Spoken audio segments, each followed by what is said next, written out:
Asa ka explain, habar sa basa na. Hezbollah expand operation. For its part, Hezbollah announced a broad series of military operation target Israeli forces several sector in southern Lebanon.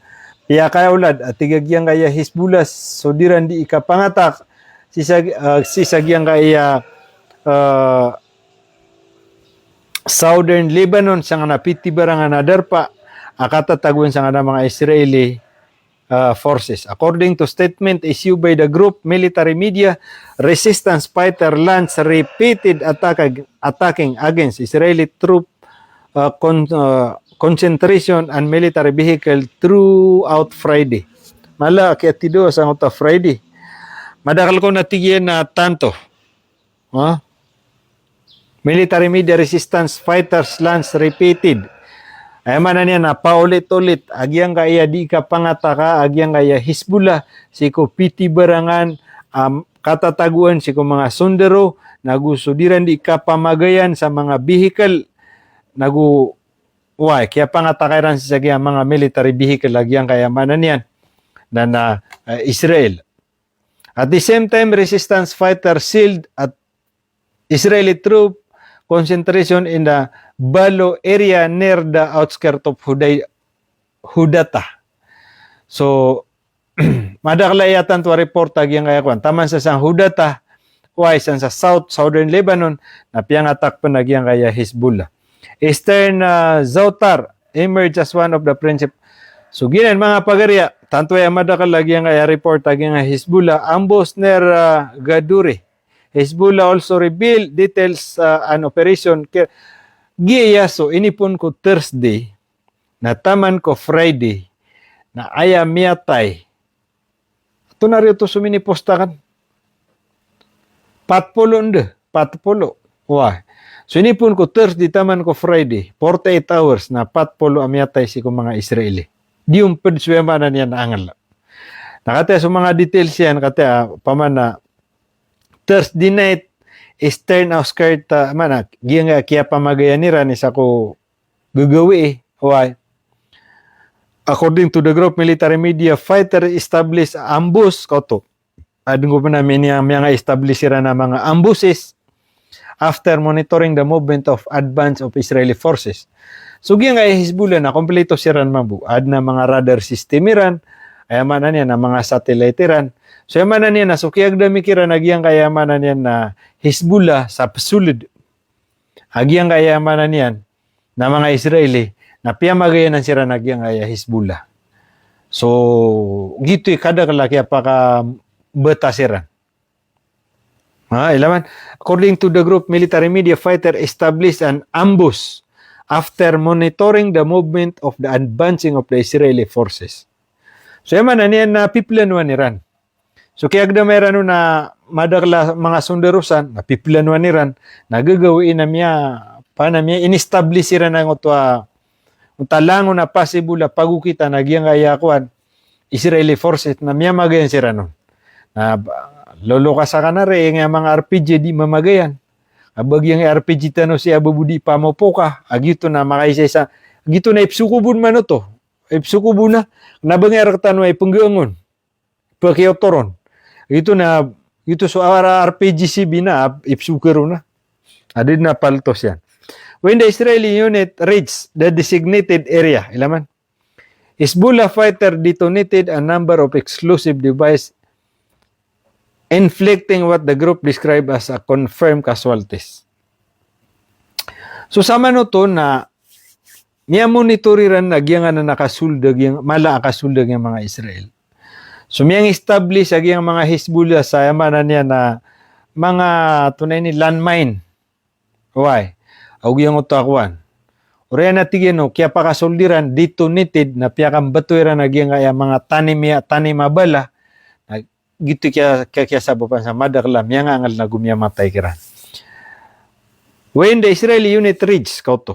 So atigin so gyang Israeli unit na kaya pakaumayran si isang designate area.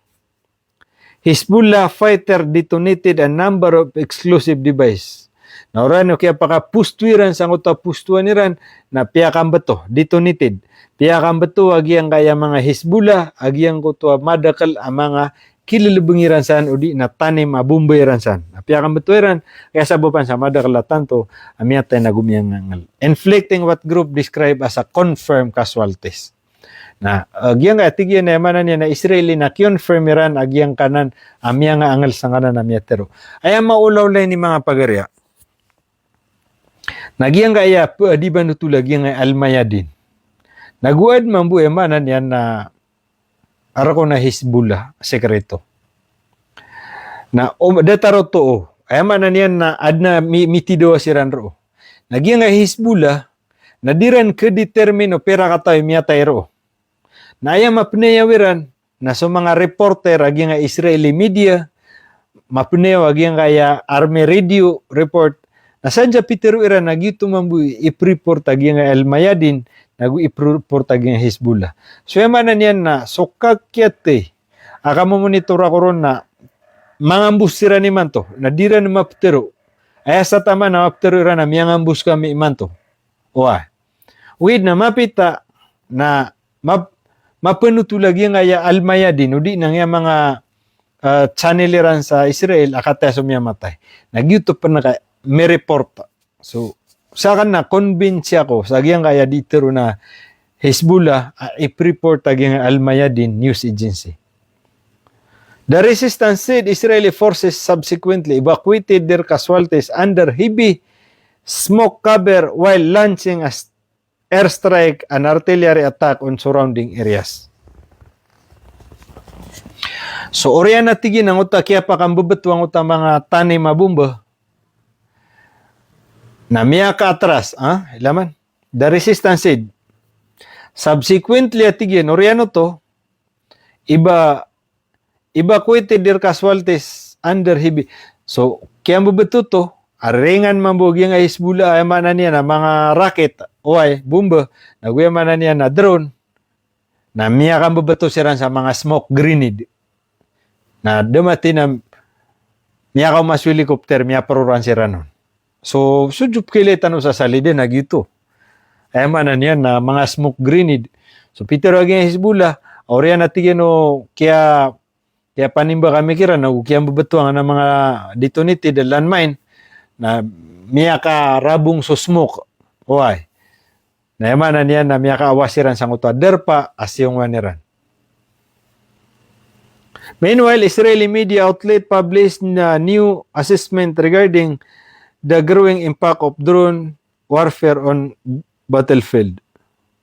According to the Israel's I-24 news channel, 68% of Israeli military fatalities during the recent period were caused by attack involving explosive drone. Kata, giyang kaya I-News channel na miyak kalala ini ako, news agency. The channel further report. Nayamanan yan, napisak siya nagyang I-24 News. Bunop kayo niyo pan. Yung I-24 News.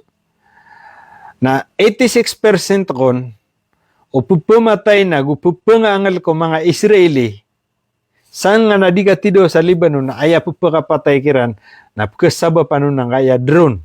Muto so mini postak na, may ito a drone, ay manan yan na bibitin nun ng utwa datar sa panglo RPG. So panglo RPG tano saya na bibitin nun ng utwa kuwan na nagyutwa tigin ni kadaklan papakapatay kagito ka pag-explain ako ron na mabuba ka pagukit yan na di ka di ka sugata sering di ka sugata manan yan na ato na ini radar sugina ni madakla kapatayran. Asar ka mabisto ay Israel, so kakadna nira na kampo. Mabisto agyang aya Hezbollah, so kakadna nira. Natimba ka nira na drone. Oy. Na 90% na kasugatiran. Na aya problema agyang Israel na dirang keneg. Diran kailay. Ano gibo ka baka da makakuha sa drone. Nangutod na kaw ni na zzz.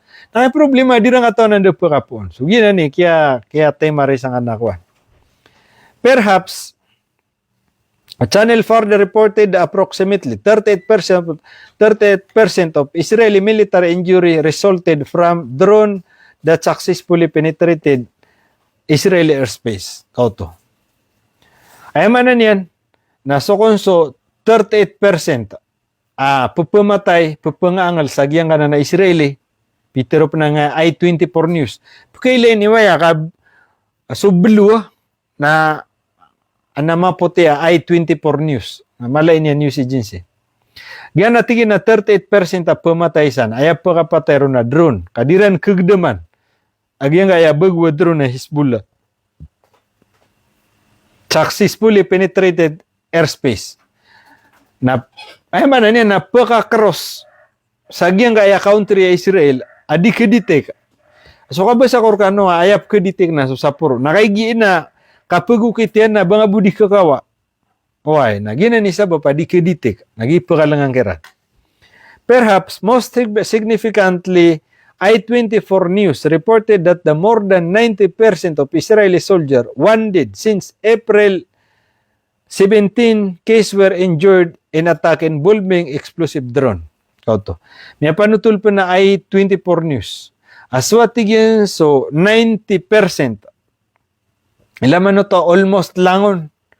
So 90% atigyan amia panutula amia ta inipunggo April 17 na tama naman to April, May, June, miya kadulan. Na aya di mapanutul na aya langon na pagapatayron pagasugaton na gina na drone sa Israel. Gina ni drone sa Hezbollah, gina ni tanto ay ini kakalkairananan. Kayad na mala sabab na nga nadiran keditek. Nagudiran ano ni kanggrian na diran katawan na makapupuon. So miya panutulak na kano isa ko miyaw na amada kala gumidam sa sawan. Gumidam sira sa sawan. Mada kala piyama metengon. Waso miyaw na panutulak na miya ka withdraw sira na. Mada kala tanto miya upaman na benda 60 to 70% na miya ka withdraw. Kagiya miya realize sira na pumatay sira beden. Kay sa kada kaliran, na kada kaladro na po kumakiran, gitu sa bapa miya ka withdraw siran. So kada kalanon. Na ebo miya lambasan na duwa ka brigid. Na gina ni pre-force niran STD. Na eno tamala sabab na nga na drone. Kadiran ka ditek. Na aya ka putimba kay rano na mano-mano. Mano-mano ay manan yan na mga 30 caliber, mga M60. Problema na igira gagawi. Owa. Gitu. The report estimated Hezbollah has launched more than 400 explosive drones since the ceasefire came into effect. So, ay man na niya na sibu siya nga na April na sobra so patgatos a drone.